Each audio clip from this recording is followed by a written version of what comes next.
어느덧 환갑을 맞이한 나이, 남들 같으면 은퇴 후의 여유를 즐길 시간이지만 저의 하루는 매일 새벽 5시 편의점에 불을 켜는 것으로 시작됩니다. 이 일을 시작한 지도 어느새 2년이라는 세월이 흘렀네요. 저를 스쳐가는 손님들은 그저 하루 벌어 하루를 살아가는 평범하고 고단한 노인으로 생각할 겁니다. 하지만 불과 몇 년 전까지만 해도 저는 강남의 빌딩과 아파트를 포함해 집을 5채나 가졌던 사람이었습니다. 서류상 순자산만 56억 원에 달했죠. 그런 제가 지금은 편의점에서 하루 8시간씩 일하며 월 200만 원 남짓한 돈을 법니다. 과거 제 월급의 10분의 1도 되지 않는 돈입니다. 하지만 이상하게도 제 마음은 그때보다 지금이 훨씬 더 평안합니다. 어떻게 수십억 원대 자산가가 편의점 아르바이트생이 되었는지, 그리고 그 기나긴 추락의 과정에서 제가 무엇을 잃고 또 무엇을 얻게 되었는지, 오늘 저는 여러분께 제 인생의 모든 것을 솔직하게 털어놓으려 합니다. 이야기를 꺼내기까지 수많은 망설임과 큰 용기가 필요했습니다. 하지만 이 글을 듣는 여러분만은 저와 같은 쓰라린 실패를 겪지 않으시길 바라는 간절한 마음으로 이렇게 마이크 앞에 앉았습니다. 제 이야기가 여러분의 삶의 작은 등불이 될 수 있기를 바라며 이제 조심스럽게 시작해 보겠습니다. 안녕하십니까? 저는 올해로 60살이 된 박성철이라고 합니다. 2015년까지만 해도 저는 이름만 대면 알만한 중견 건설사에서 부장으로 일하는 평범한 직장인이었습니다. 월급은 450만 원 정도였고 사랑하는 아내와 2 아이를 둔 어디서나 볼 수 있는 대한민국의 가장이었죠.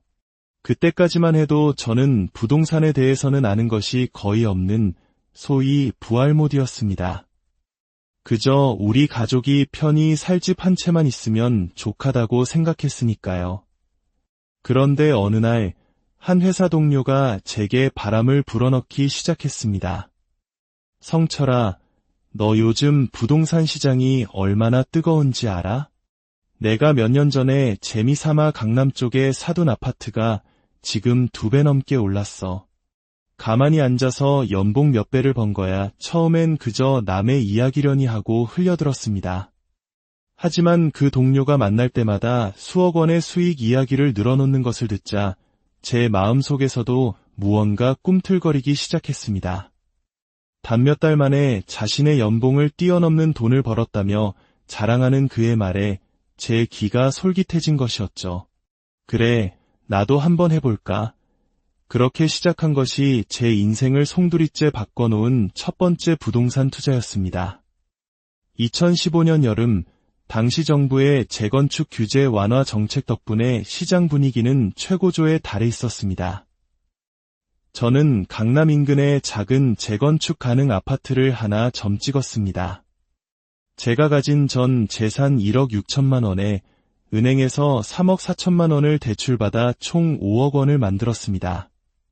지금 생각하면 아찔하지만 그때는 그게 가능했습니다. 기준금리가 5%에 불과해 주택담보대출 금리도 2%대 초반이었고 은행에서는 집값의 80%까지도 쉽게 돈을 빌려주던 시절이었으니까요. 아내는 걱정이 많았습니다. 여보, 3억이 넘는 빚을 지는 건 너무 무서워요. 정말 괜찮을까요? 걱정 마. 지금 금리도 바닥이고 부동산은 무조건 오른대. 딱 6개월만 기다려봐. 저는 자신만만했습니다. 제 말대로 시장은 매일같이 신고가를 경신하고 있었고 이건 실패할 수 없는 투자라고 굳게 믿었습니다. 그리고 제 예상은 정확히 들어맞았습니다. 불과 6개월 만에 그 아파트는 7억 원에 팔렸습니다. 각종 세금과 수수료를 제하고도 제 손에 떨어진 순수익은 1억 8천만 원. 제가 꼬박 3년 넘게 일해야 만질 수 있는 돈을 단 반년 만에 번 것입니다. 그때 느꼈던 온몸에 전율이 흐르는 듯한 짜릿함을 저는 지금도 잊을 수가 없습니다. 아, 이게 돈 버는 거구나. 나는 왜 이렇게 쉬운 길을 모르고 그동안 힘들게 일만 했을까? 그 첫 성공의 단맛은 제 인생을 파멸로 이끄는 독이었습니다. 주변 사람들이 저를 보는 눈빛부터 달라졌습니다. 박 부장님, 정말 대단하시네요. 어떻게 그렇게 타이밍을 정확하게 맞추셨어요? 별거 아닙니다.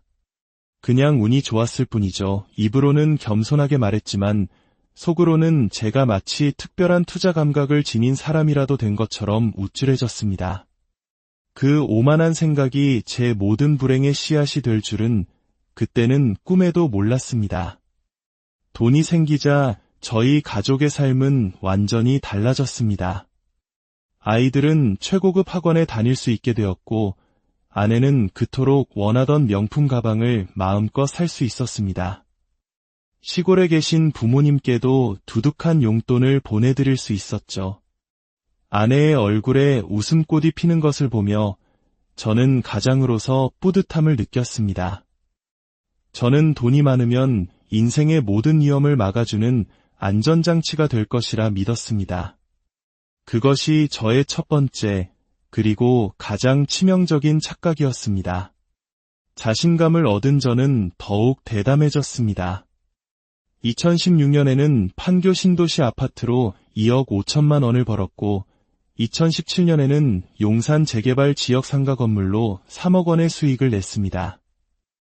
2018년에는 분당 아파트 2채를 동시에 굴려 4억 원을 손에 쥐었습니다. 매년 억대의 돈을 버는 것이 마치 당연한 일처럼 느껴졌습니다. 회사에서는 저를 투자의 기재라 불렀고 제게 자문을 구하러 오는 동료들로 사무실은 문전성시를 이뤘습니다. 저는 어깨를 으쓱하며 말했습니다. 별거 없어. 그냥 좋은 입지 골라서 타이밍만 잘 맞추면 돼. 그리고 2019년 저는 제 인생에서 가장 큰 결정을 내립니다. 바로 회사를 그만둔 것입니다. 아내는 불안해했지만 저는 아내를 안심시켰습니다. 걱정 마. 회사 월급보다 수십 배는 더 잘 벌고 있잖아. 저는 퇴직금 2억 원까지 모두 투자금에 쏟아부었고 강남 한복판에 30평짜리 번듯한 사무실을 얻었습니다. 박성철 부동산 투자 컨설팅이라는 그럴듯한 간판도 내걸었죠. 그 해에만 저는 총 8억 원의 수익을 올렸습니다. 회사 다닐 때 10년치 연봉을 단 1년 만에 번 셈입니다. 이제 아내마저 저를 전적으로 신뢰하기 시작했습니다. 저희 가족의 순자산은 30억을 훌쩍 넘어섰습니다. 2020년 코로나 사태로 시장이 잠시 주춤했지만 정부가 쏟아낸 각종 부동산 부양 정책으로 시장은 오히려 더 뜨겁게 달아올랐습니다. 그리고 그해 여름 저에게 일생일대의 기회가 찾아왔습니다. 한강이 한눈에 내려다 보이는 최고급 아파트 단지의 펜트하우스 특별 분양 소식이었습니다. 지상 42층, 전용 면적 170제곱미터, 분양가는 무려 80억 원이었습니다.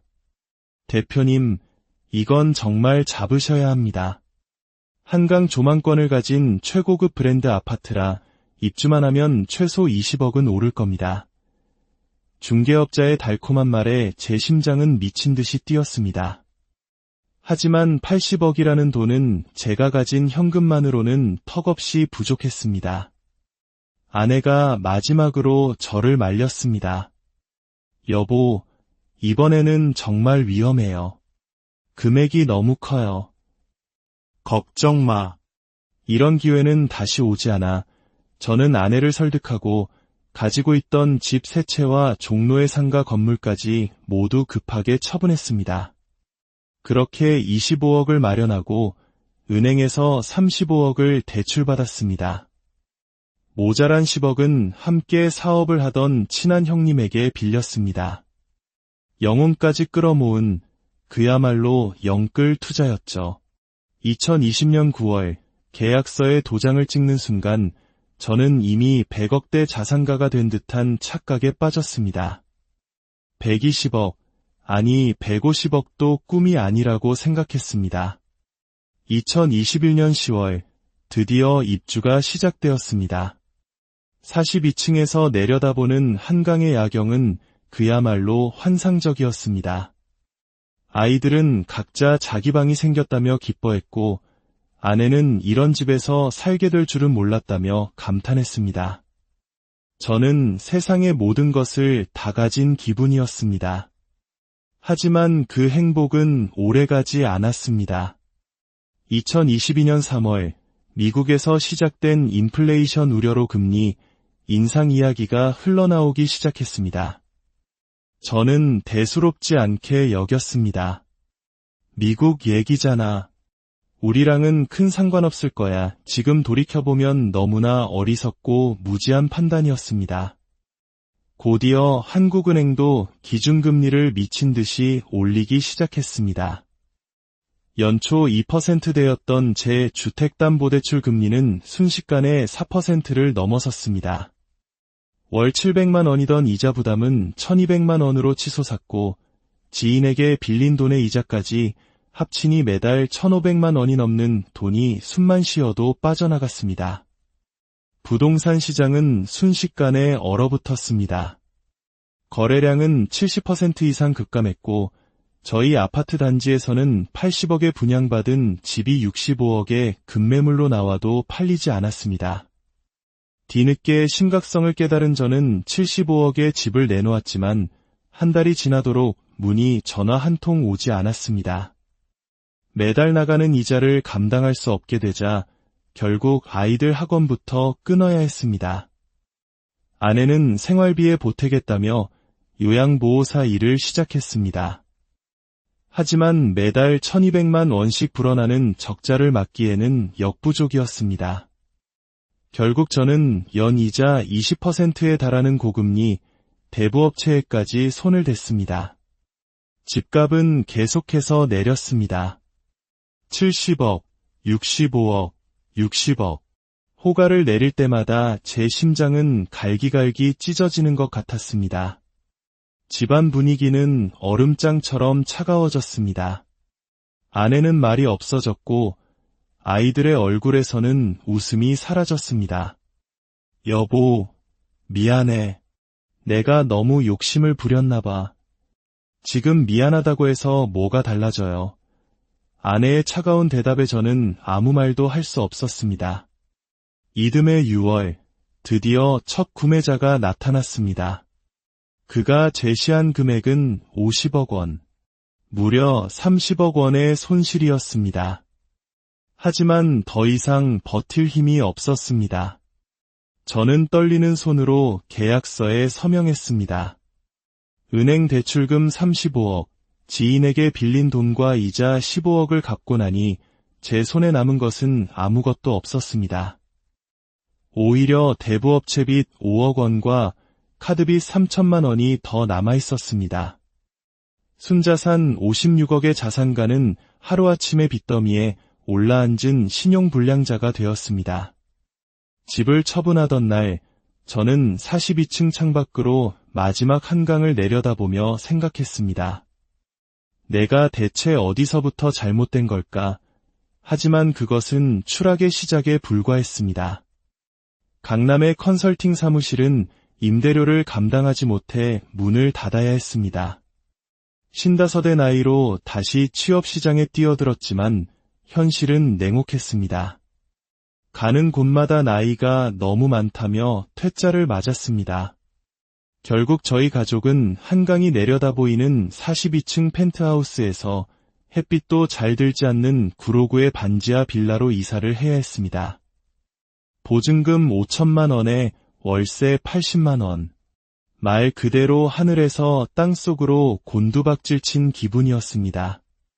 이사하던 날 대학생이던 큰딸이 묵묵히 짐을 옮기며 말했습니다. 아빠, 나 다음 학기부터는 아르바이트해서 등록금 내가 알아서 낼게. 그 말을 듣는 순간 저는 차마 고개를 들 수가 없었습니다. 그해 겨울 저는 간신히 물류센터 야간 작업자 자리를 구했습니다. 시급 9,000원. 20대 청년들과 함께 무거운 택배 상자를 나르는 일은 체력적으로 너무나 고됐습니다. 하지만 그 일자리마저 오래가지 못했습니다. 일이 줄어들자 회사에서는 나이가 많은 저부터 해고했습니다. 절망의 나락으로 떨어져 허우적대던 어느 날 한 지인에게서 전화가 왔습니다. 혹시 편의점 야간 아르바이트를 해볼 생각이 있냐고요. 한때 수십억을 주무르던 제가 편의점 계산대에 서 있는 모습은 단 한 번도 상상해 본 적이 없었습니다. 하지만 제게는 선택의 여지가 없었습니다.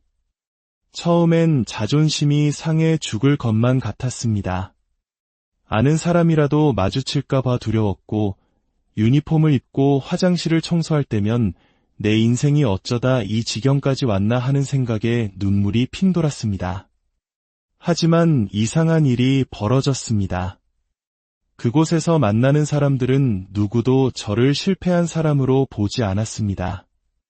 그들은 저를 그저 묵묵히 자기 일을 하는 편의점 아저씨로 대할 뿐이었습니다.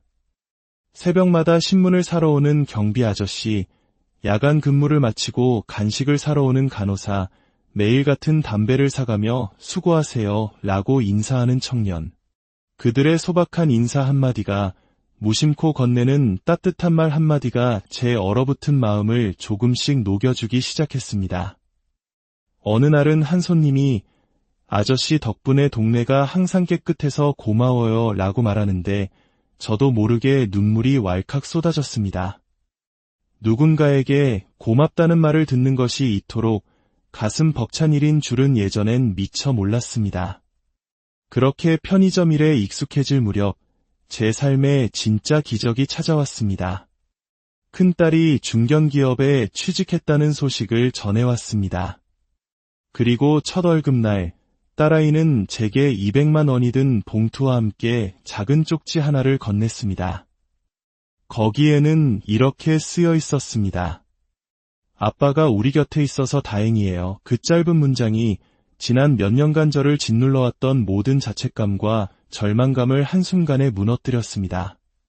저는 아무 말 없이 딸아이의 손을 꼭 잡아주었습니다. 그걸로 충분했습니다.